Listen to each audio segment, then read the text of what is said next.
بسم الله الرحمن الرحيم. الحمد لله رب العالمين، وأفضل الصلاة وأتم التسليم على سيدنا محمد وعلى آله وصحبه أجمعين. اللهم علمنا ما ينفعنا وانفعنا بما علمتنا وزدنا علما. اللهم لا سهل إلا ما جعلته سهلا، وأنت تجعل الحزن إذا شئت سهلا. سبحانك لا علم لنا إلا ما علمتنا إنك أنت العليم الحكيم. أسأل الله تبارك وتعالى أن يجعل نياتنا خالصة لوجهه الكريم. Assalamu alaikum wa rahmatullah wa alaikum salam to all of those wa alaikum salam to all of those who have greeted me, who greeted me. May Allah give you a good Wednesday morning. So alhamdulillah, we reached another Wednesday morning, which is the day that my scattered thoughts are on the Black Imams roundtable from the previous night.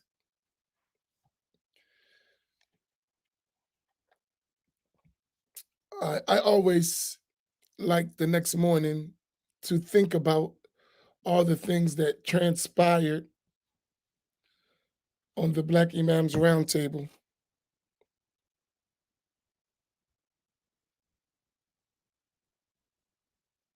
The next day, I would assume that you've gathered by now that we take on a different, or let's say this, we wear a different hat on the Black Imams roundtable than we may wear on our individual platforms for our respective masjids. So when we're not having the same type of discussion, and the intent of the discussion is different.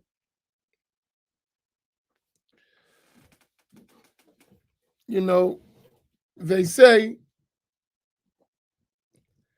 that the sincere person may change multiple times in a day, while the hypocrite show off will remain the same for 100 years.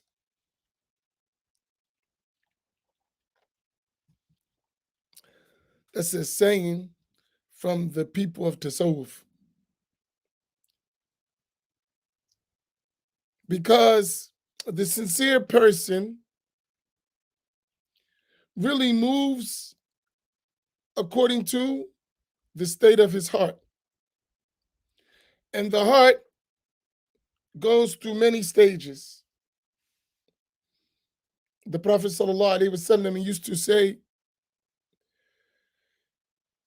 "O one who turns the hearts, make my heart firm on your deen." Right? Allah subhanahu wa ta'ala turns the hearts of people into in different directions, in different moments, different things. So we ask Allah always to make our hearts firm on the deen of al-Islam, on the way of life of al-Islam. So one of the things that I thought about the round table yesterday, peace to the brown man. What's up, homie?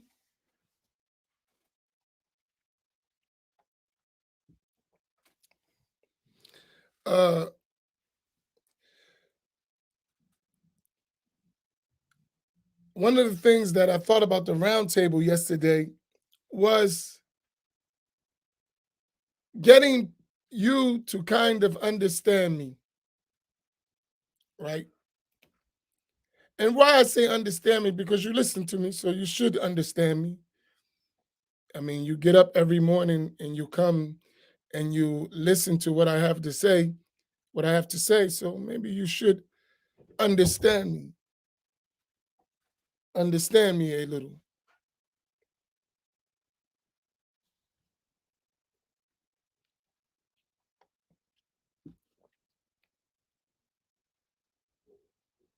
I just discovered something that sidetrack.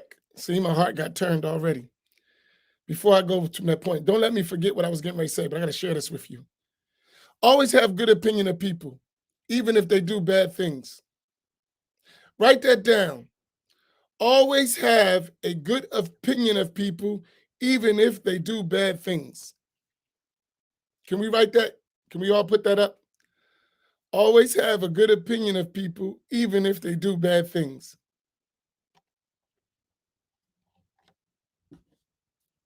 There's a reason I'm getting ready to tell you that, but I want to put that up. Always have a good opinion of people, even if they do bad things. Thank you, Jihada. May Allah reward you. Right? So, wa alaikum salam. So,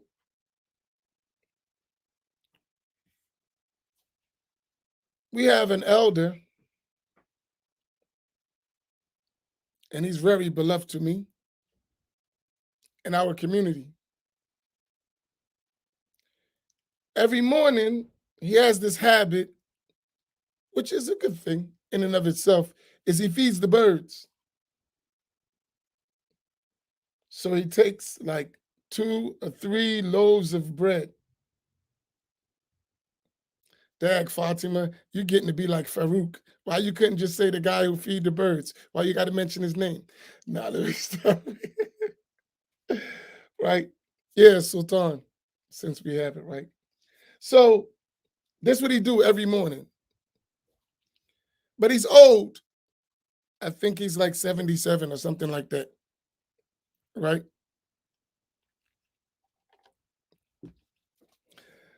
So he goes into the kitchen area and he sets up his table and he breaks all the bread down, right? And then he goes outside and he feeds the birds.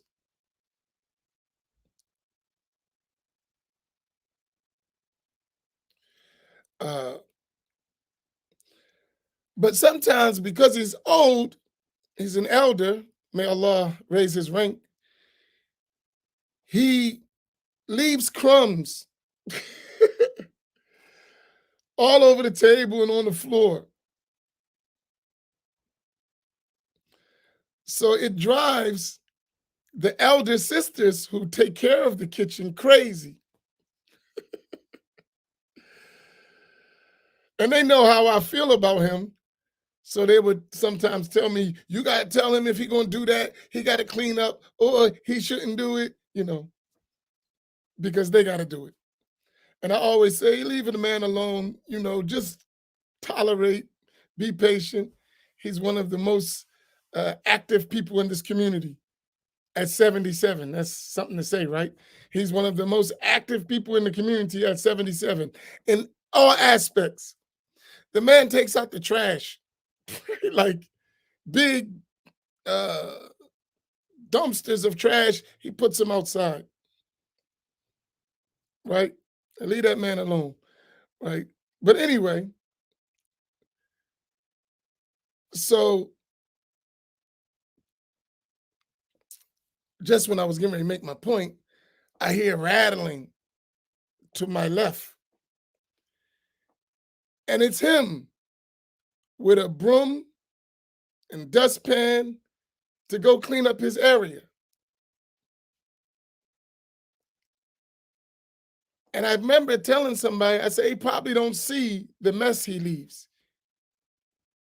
But I just noticed that he got a broom and dustpan and he cleans up.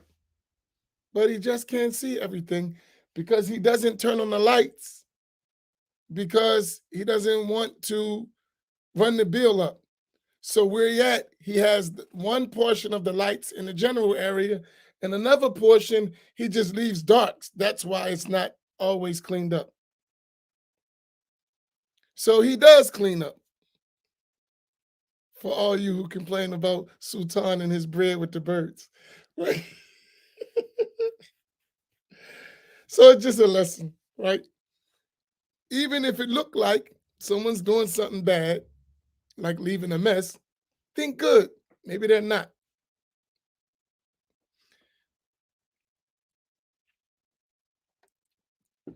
In regards to that, the knowers of Allah, they say, you will not be responsible or held accountable for your good opinion of a person if you're wrong, but you will be held accountable for your bad opinion of a person if you're wrong.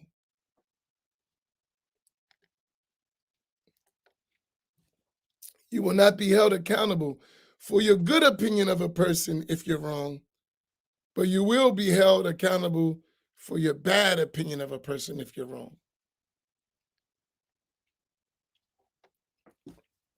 So let us have a good opinion of others, even if we're mistaken.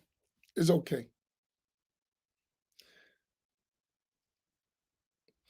Now, having a good opinion doesn't mean you try to rectify the situation, that you don't try to rectify the situation. You can still have a good opinion while correcting what you believe is wrong. You just say the reason it occurred may not necessarily be the bad way I think about it. I'm gonna still correct it, but nevertheless, the way I think about it is not going to be negative.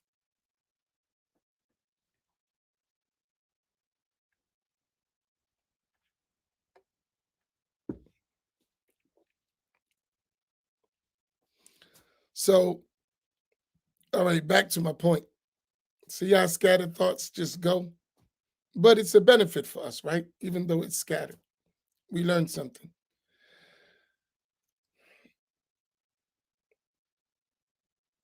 So the Black Round Imams Roundtable yesterday.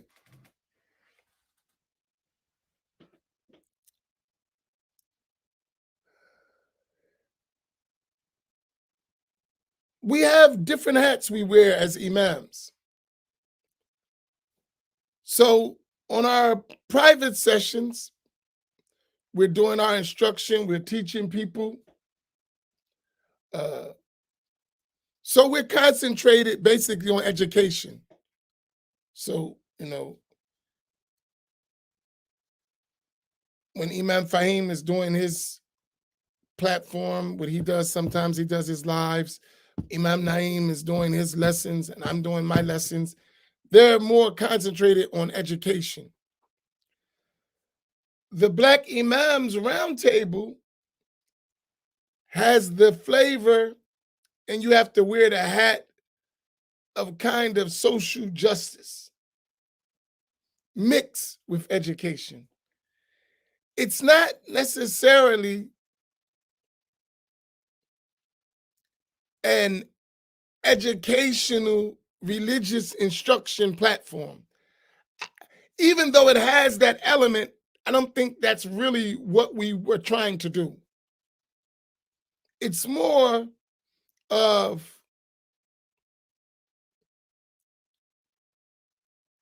social reform within the religion, if that makes any sense. Imam Naim, would you agree with that? Social reform within the religion, or social reform among Muslims, because it ain't nothing wrong with the religion or the deen. It's people inside the deen that need reforming, not the deen itself. What do you think, Imam Naim? You kind of agree with that in some kind of way?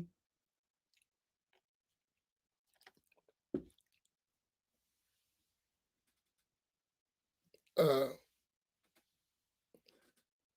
I agree, Imam. Okay. So, with that being said, the conversation and the tone is going to be different. And for me, oh, let me take the sister down. I'm sorry, Jihada. Didn't mean to keep you up so long. For me, I'm disturbed at the state of affairs among Muslims towards Black people. And that's me speaking. And it's well known that the state of affairs is deplorable, but nothing is being done about it.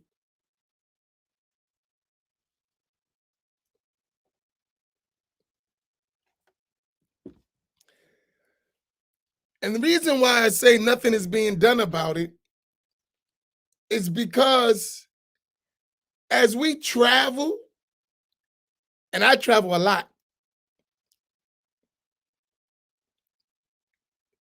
you hear these similar complaints all around the country.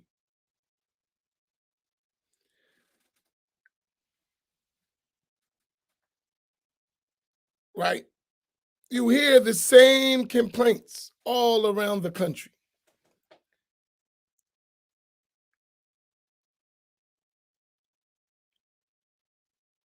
So when you hear the same complaint all the time, the concerned person is going to look into the matter at minimum and address it normally and fight for its change at the maximum level.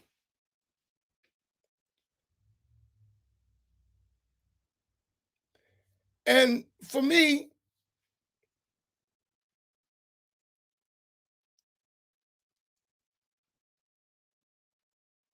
the more you learn, the more aware and more sensitive you're going to be about things, right? Sometimes knowledge is dangerous. Sometimes knowledge is dangerous if you don't know how to handle it, right? And I think about that. Sometimes you know things, if you don't know how to handle knowledge, it can be dangerous.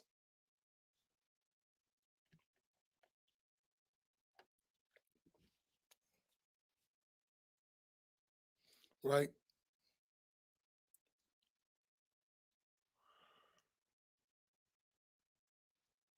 And in my life, I've been exposed to so much. I see a lot of things, right? In my young years, I've seen enough stuff for several lifetimes. And as I get older, I realize in my life, sometimes you get to a point where you accept your role in life. Most people live and never know their purpose. I've lived long enough to kind of understand my purpose. I believe I know what I'm doing. And some of you think that some of the things I'm doing is by accident. Nah, it's intentional. I know exactly what I'm doing, right? No doubt. I found my place in life. I don't have no question. I know exactly what I'm doing.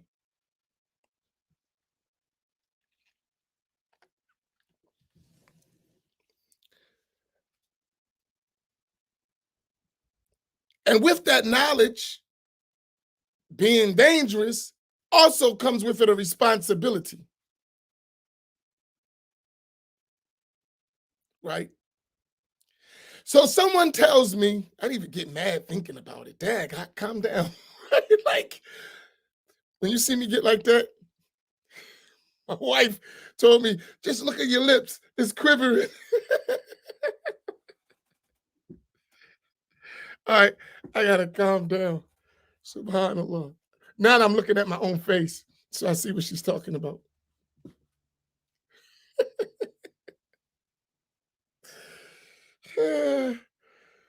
La ilaha illallah. I hate oppression, seriously.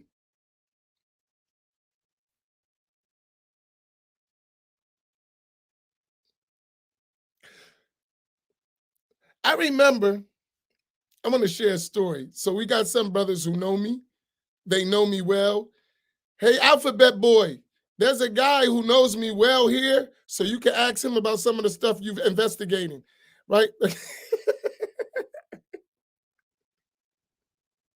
That's a joke for a brother. I mean, a serious joke. You know, they say there's truth in jokes, or there's truth in jest. How's they say that? How does that go? There's truth in jest.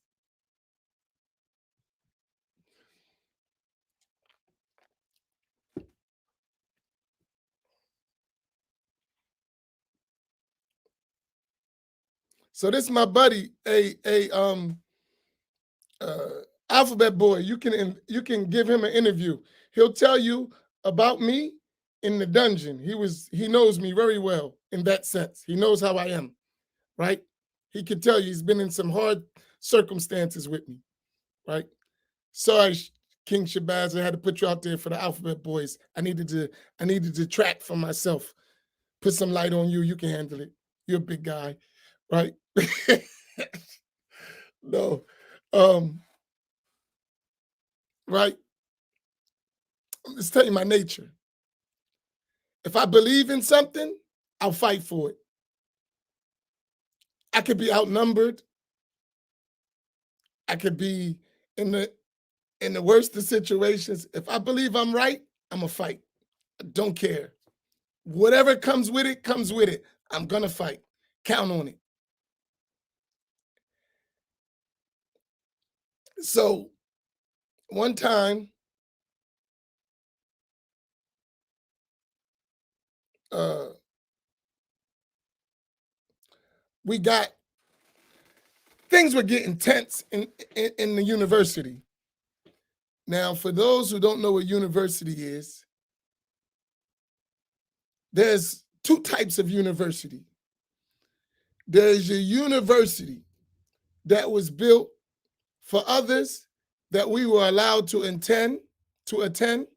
And then there are universities that are built solely for us, but sometimes they put others in them. I don't know if you got that. There are universities that were built for others that we were allowed to attend. Then there are other universities that were built for us, and unfortunately, they have to put others inside of them, if you get my point. So I'm talking about the latter university, not the former.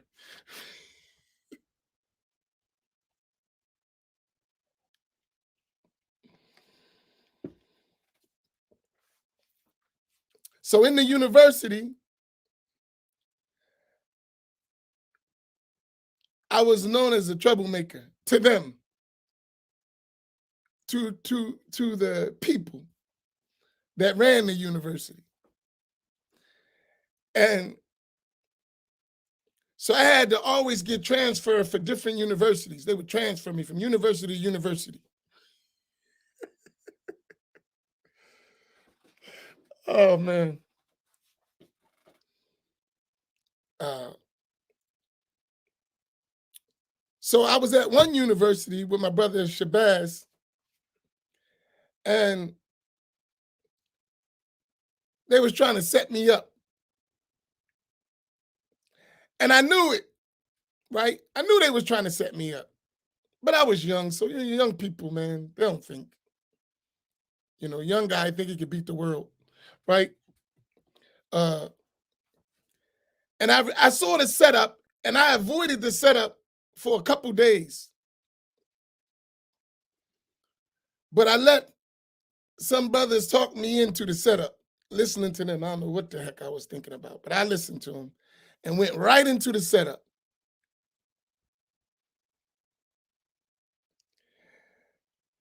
And I told them, if I go to that, they're going to send me to a different university. a more secure university, right? No, we got to stand for the truth. Now, notice when we stand for the truth, only I get in trouble. We all standing for the truth, but only I get in trouble.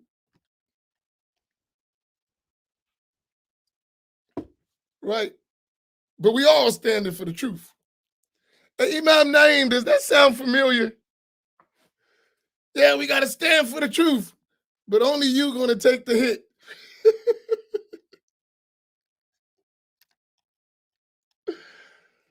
Oh, my goodness. So, of course, I take the hit.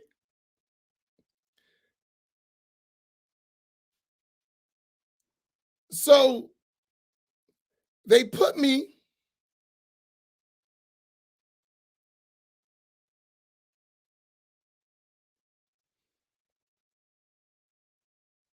in a small university that was real small, real tight inside the university.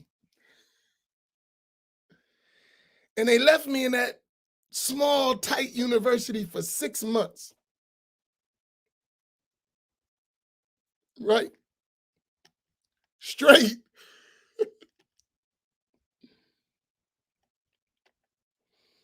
And they had several other universities close to me.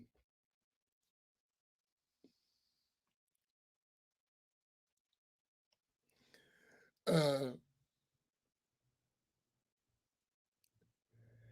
and I was noticing every week or 2 weeks that they were letting others go to a bigger university, and I stayed in that same small personal university for months, right? Like, what the heck? And everyone's celebrating as they get out the personal university and they're going to another university. But poor old Amin Muhammad is stuck in the same university for months. So the dean came to me one day after about 5 months. He came to my little personal space and he said to me, "Why can't you be like all the other students? Just come, enjoy your time at the university, and graduate and leave all this behind. Why you got to make changes to the university?" This is all figurative speech. I'm testing your ability to read indications instead of clear expressions. And I remember saying to him as a young aspiring drafting student, I wanted to build my own bridges. I said to him, looked him in the eye, and I said, because I got to stand for the truth.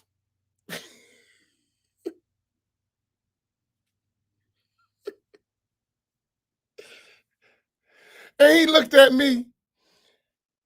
He said, okay, let's see how you stand for the truth when we finish with you. And he walked away.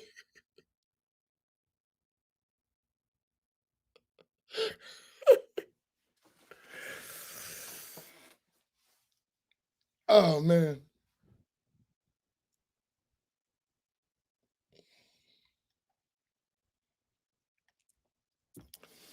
And then, if I thought that university was small, the next one they sent me to was much smaller. Oh, la ilaha illallah. Oh, my goodness. I can laugh now, and it wasn't funny then.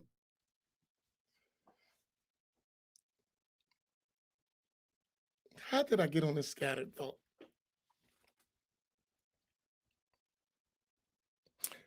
Oh, so my point, back to why I got on this. I'm glad we can laugh. I had a friend, he said, one day we all gonna laugh at this. It wasn't funny at that moment, but now alhamdulillah, we can laugh. It's over. Only the traces are left. Poor wife.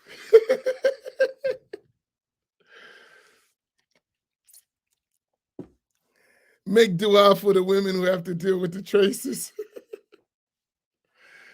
Ah man. Um, so my point was with that whole long university figurative speech,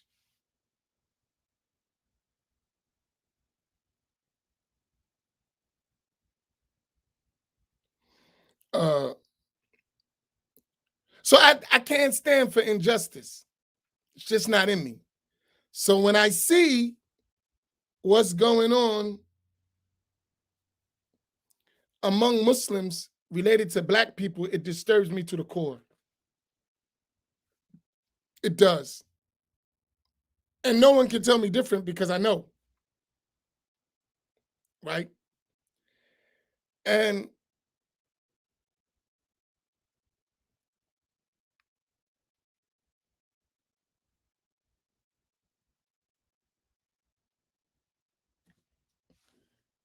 it is something that we as Muslims shouldn't allow to remain.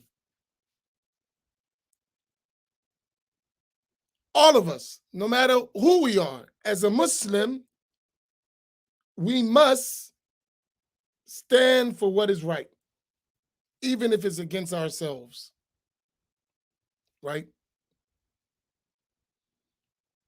So, my thing from my side of it is to keep speaking about an issue until it doesn't exist anymore to the best of our ability, right? To the best of our ability, we keep bringing up the issue till it doesn't exist anymore.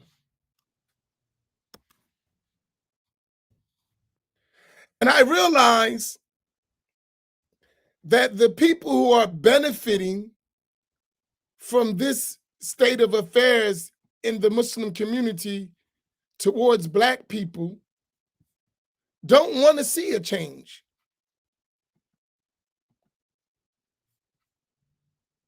right? They don't want to see a change. Why? They benefit from the situation.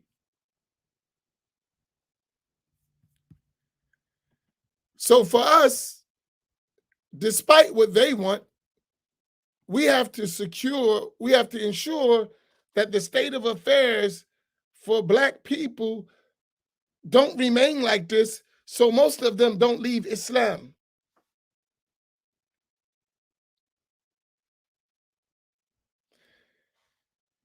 Especially with the state of affairs in the country where black people are rebelling against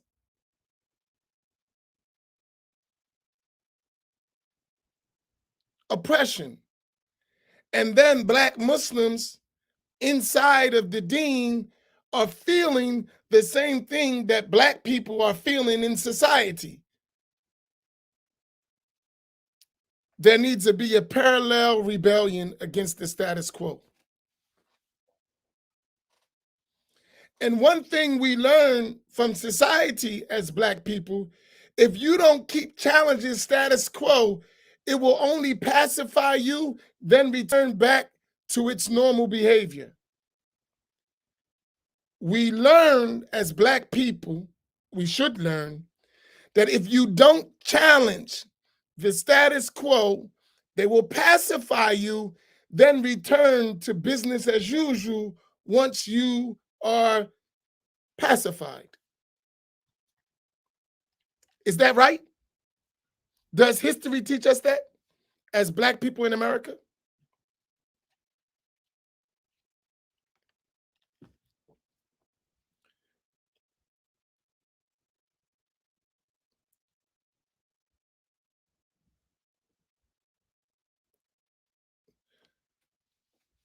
So for us, it's incumbent upon us to work hard to keep this issue in front of us so that it doesn't continue, right? If enough of us wake up and say, no longer will you disrespect us, no longer will you rule over us in the name of Islam. When we speak like that, it'll change. But so long as we justify our oppression and subjugation as piety, it will never change. And our children, our grandchildren, our great-grandchildren will be at the servitude of others.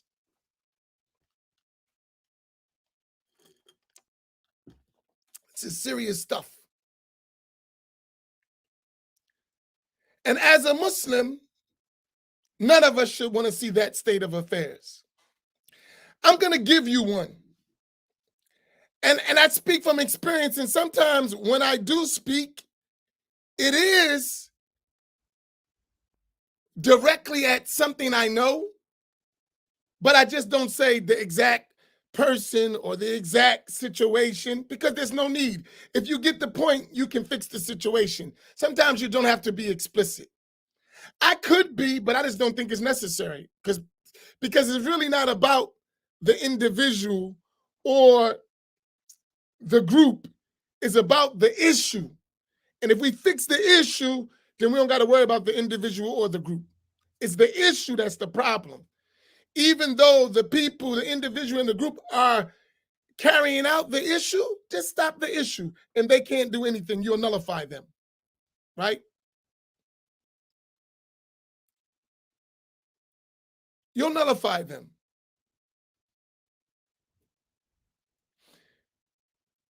I'll give you an example. Let me move so you follow by analogy. They lock up a bunch of black people in the inner city for crime and drugs and guns. They lock them up, give them 20, 10, 20, 30, 40 years life. They lock up one after another. They never stop the influx of drugs and guns in those communities. And those communities don't produce drugs or guns, but they do go to jail. So they're really not trying to stop the problem. They're concentrating on individuals and people because that's their real intent. But that's another discussion. But if they wanted to solve the person selling drugs, stop the drugs from coming in the community. Stop the drugs and the guns from coming in the community, you won't have that problem. Even if the person wanted to do it, it's not available.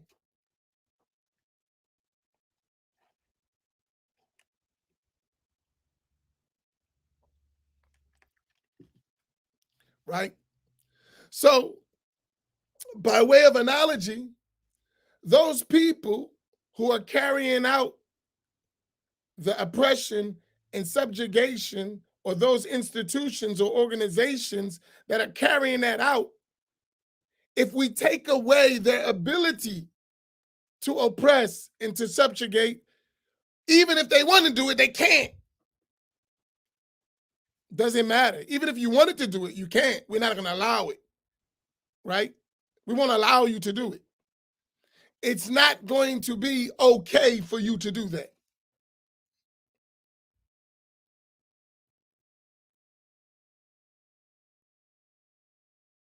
Right? So we need us to always be reminded of this unfortunate situation of racism among Muslims, and that become systemic in Islamic in the deen. It becomes systemic racism, and it's taught that, you know, be a good Muslim, as the person said to us last night, just be patient and you'll get your reward in the hereafter. I actually said that to us. Why y'all complaining? Why y'all speaking about this? Just be patient and get your reward in the hereafter.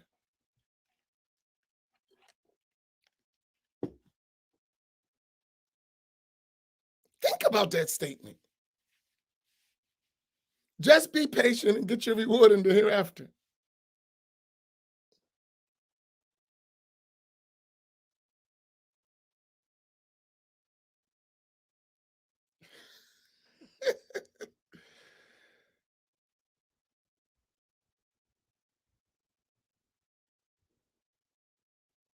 Why didn't you tell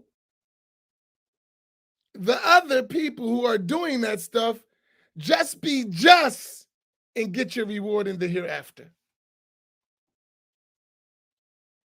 Just be just and get your reward in the hereafter. Why didn't tell him that?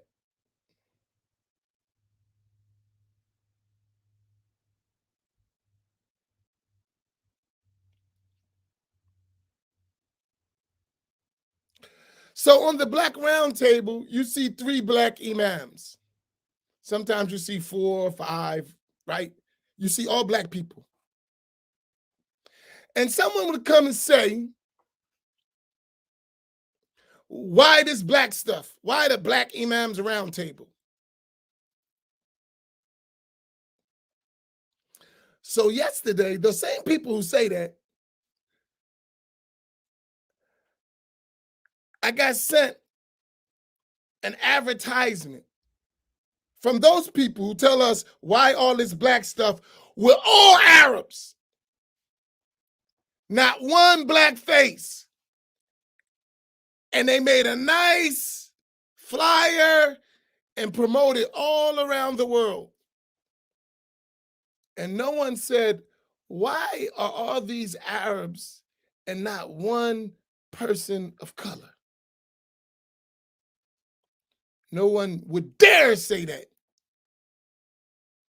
How do we get to that state of affairs? Why, when you saw black people doing the same thing, you questioned it as if it was a form of ma'asiyah, sinfulness? But when the Arabs did the exact same thing, complete silence.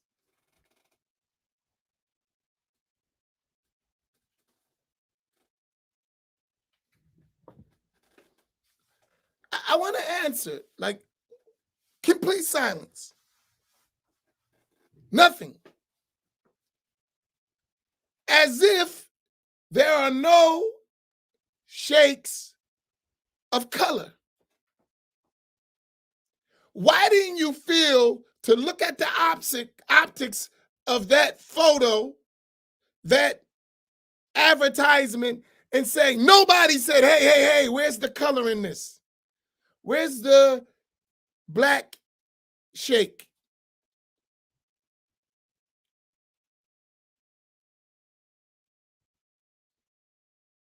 Wait a minute. How do we put 2, 6, 7 sheikhs advertising and no blacks? And no one says nothing. But if the blacks did the same thing, why all these black people? I mean, explain that to me. Anyone's welcome. It's free, open. Explain that.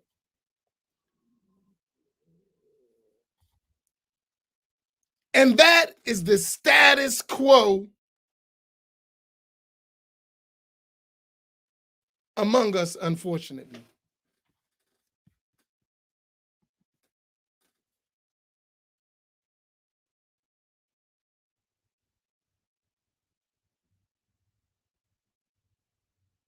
That's the status quo.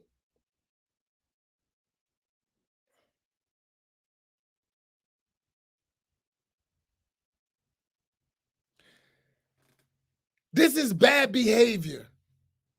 And the only one who can change, the only ones who can really change that state of affairs is us.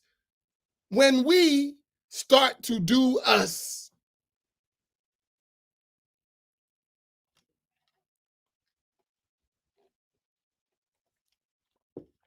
When we start to do us.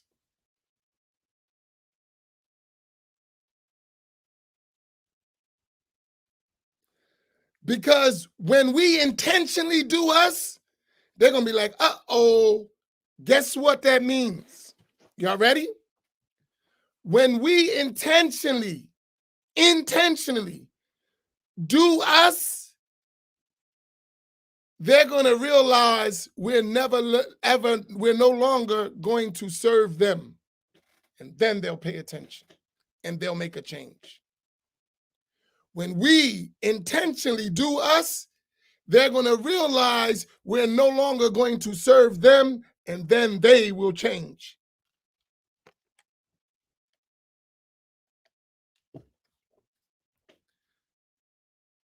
How do I know that? Because I experience it here all the time.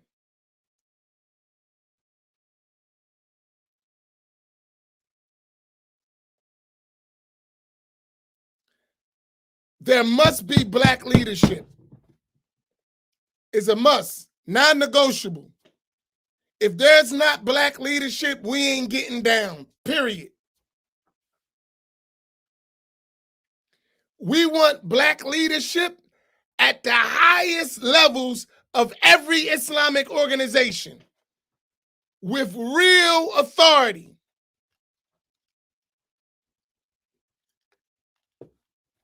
Especially in America. There should be no Islamic movement without Black leadership in the United States of America. It shouldn't exist. Especially when it was Black African Americans who fought for every other Muslim to be comfortable in this place.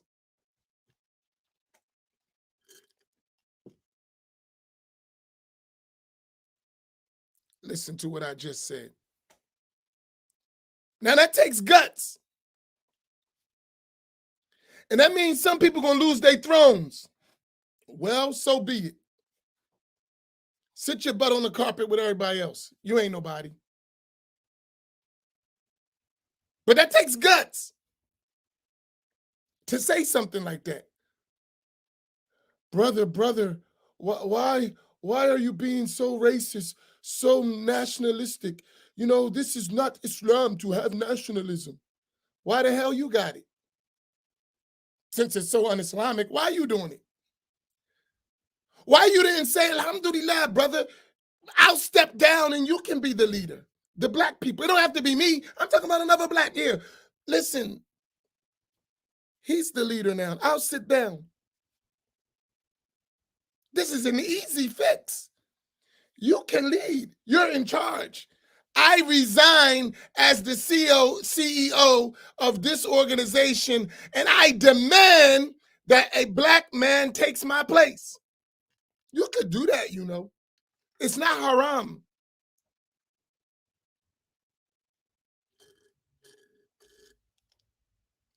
It's not haram. You could do it.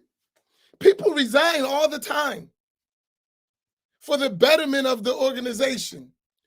If we're perceived as racist, let's actually show them that we're not racist, and let's have a complete overhaul of our administration that is inclusive of our reality on the ground.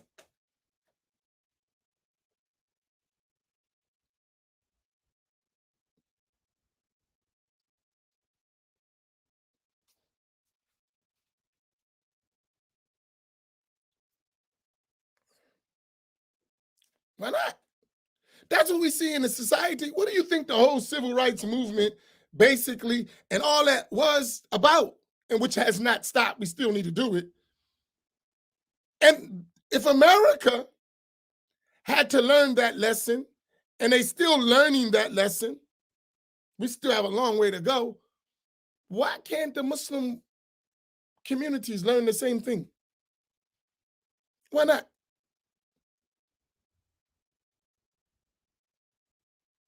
Why not? Why they can't learn the same thing? Why you can't learn the same rule? The same concept? Why you can't learn that? And why should we be shy to tell you that?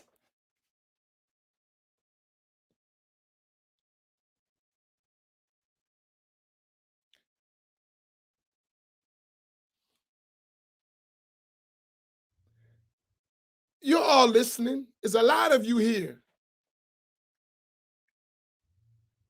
Even if you don't agree with everything I said, do you see any legitimacy to what I'm saying? Yes or no? Even if you don't agree with everything, you may not agree with every single thing. In general, the principle of what I'm talking about, do you see legitimacy in it? That's a question for everyone. I don't matter who you are. Even if you don't agree with every point, in general, do you see the legitimacy of what I'm saying?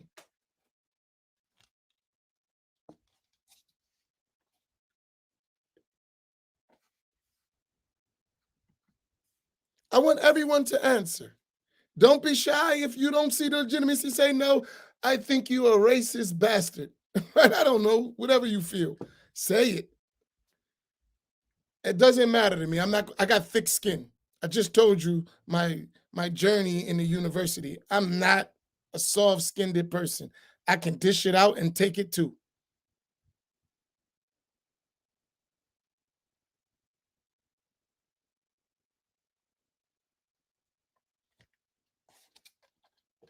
So if this is the case, and there's a lot of you, why y'all so shy?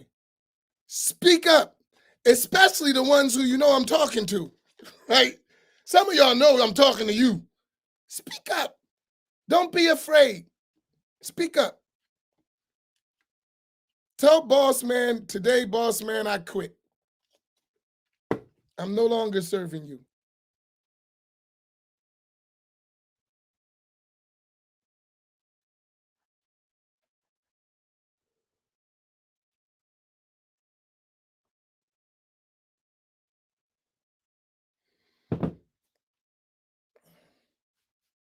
Right? I'm no longer serving you.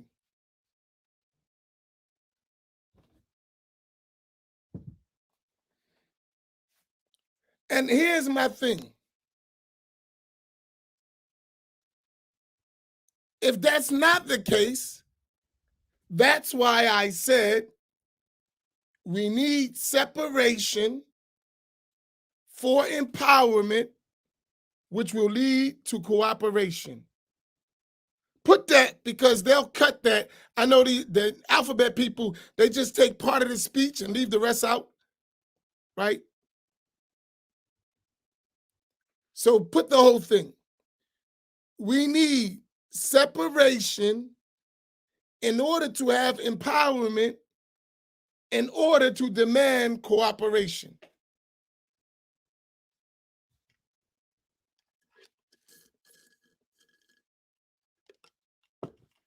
Separation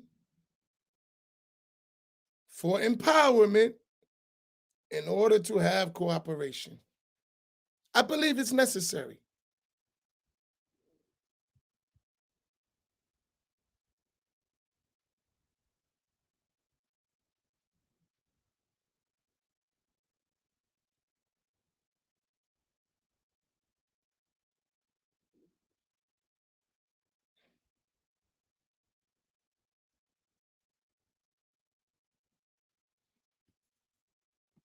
There it goes.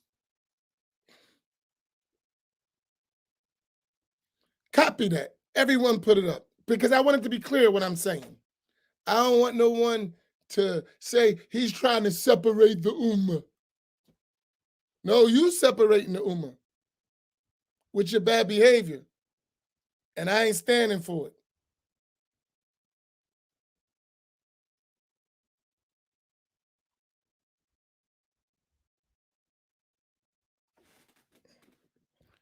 Now he'll go lay down. We ain't addressing you right now. We don't want you to tell Facebook we threaten you. So we ain't messing with you today. You gotta relax. All right, Kia, I ain't mean to put you out there. Right? Now, let me close with this because we have to go to teaching now. We finished with this part. But I need that to be understood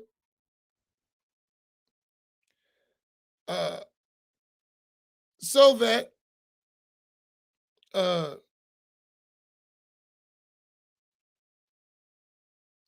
because when we start talking like this, guess what? I know for sure we're going to get their attention. I could tell you some things, but they ain't need to be told right now. But we'll get their attention. Let me tell you something. We'll get their attention real quick. We start doing our own thing, it will change overnight. You'd be shocked how fast they come back. Oh, brother, astaghfirullah, I didn't mean to make you feel this way. I mean, what can I do to change? Nothing. Right now, joking. But as long as you keep saying it's my fault while why you're unjust to me, it's never going to change.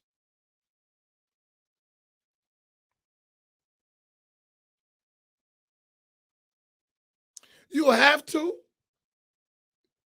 do for yourself so that you're respected.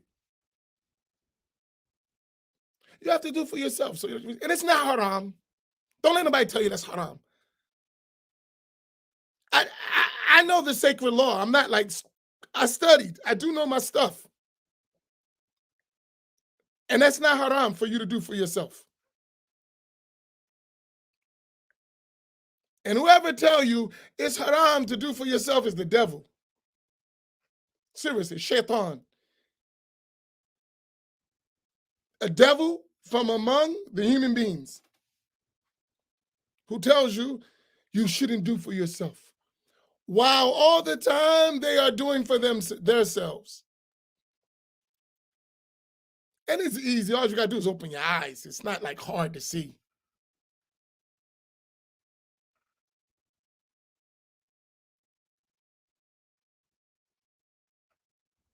Right. So that's something, that's the Black Imams Roundtable. So everyone get what we're doing on the Black Imams Roundtable? Is it clear? That's what we're really trying to do. We're trying to build and do for ourselves so that we are empowered to spread the message of Islam.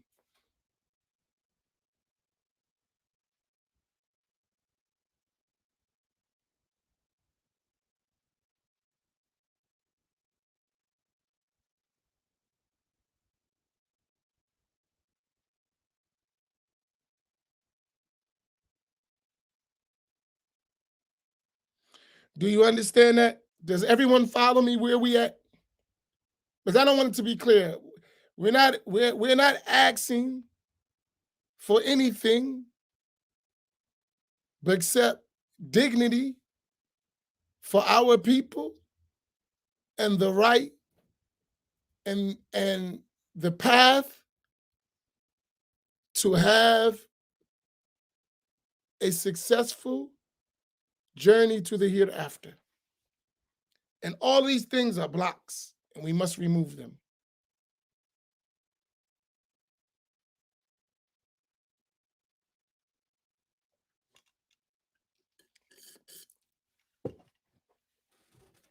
All right, can y'all excuse me while I mess with Nail for 1 second? Listen, little kid, when you was in your mother's womb, I was on the streets doing black stuff. Knock it off. When you was in the womb, boy, I was out there working. You pom-pom black man. Right now, let me stop.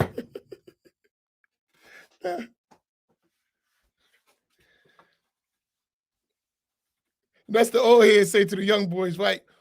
Boy, when you was in your mama's womb, I was doing the work. Behave yourself, son. Oh, man.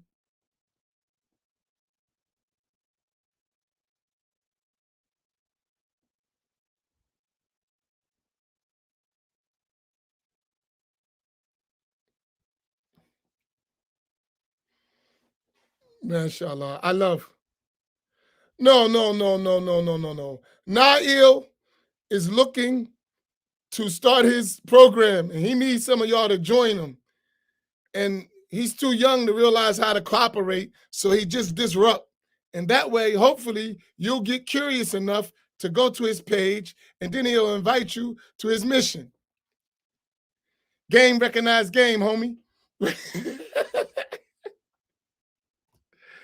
So you had your 5 minutes of fame. I would never block you because I love you. And we should just understand what he's doing, right? He's our homie, though. Good young brother. Very intelligent young brother. Right? And our young brothers sometimes get disgusted and they get lost. And it's our job to pull them back in. It's all good. He hungry. That's right, Muti. Tell him. He hungry. It's all. Brother, just we hungry. We love Nail. And he know it.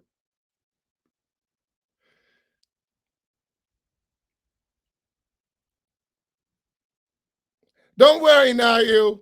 You don't got to worry about getting no followers. We haven't reached the level to realize how precious our youth are yet. But y'all haven't realized that y'all need some mentoring before y'all take the lead. So it's a dual thing. So we're not going to follow you because you're too young and you don't have enough experience. And you haven't realized that you need some mentoring before you take the lead. That's just youth. When I say you, I don't mean you. I mean the elders and the youth. The elders have not fully trusted the youth because of their experience. And the youth haven't been patient enough to get mentoring so that the elders will trust them. So it's not about you individually. It's in general, right? We all got to help each other. And that's why I would never throw you to the side, because one day after experience, and you need that, you're going to realize where your strengths and weaknesses are, like all of us. And every day you'll learn it as you get older. That's just natural, right? So you're welcome. Don't worry, we with you, homie.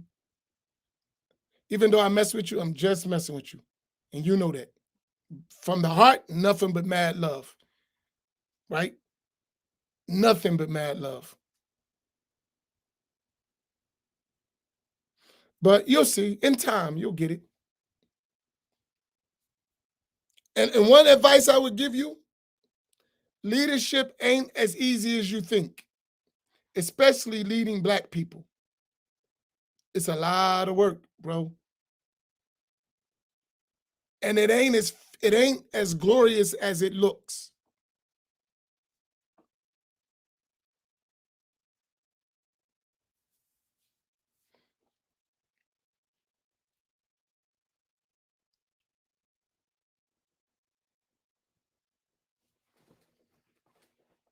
Right? It ain't as glorious as it looks. So don't rush for leadership. Even if it's passive rush for leadership. You know, I don't want to be a leader, but I want to be a leader. You know those kind, right? Right? I don't want to be a leader, but I want to be a leader.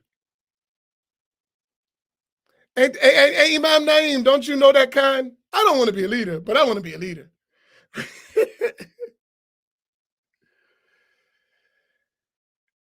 I ain't chasing leadership at all, and I ain't running from leadership at all either.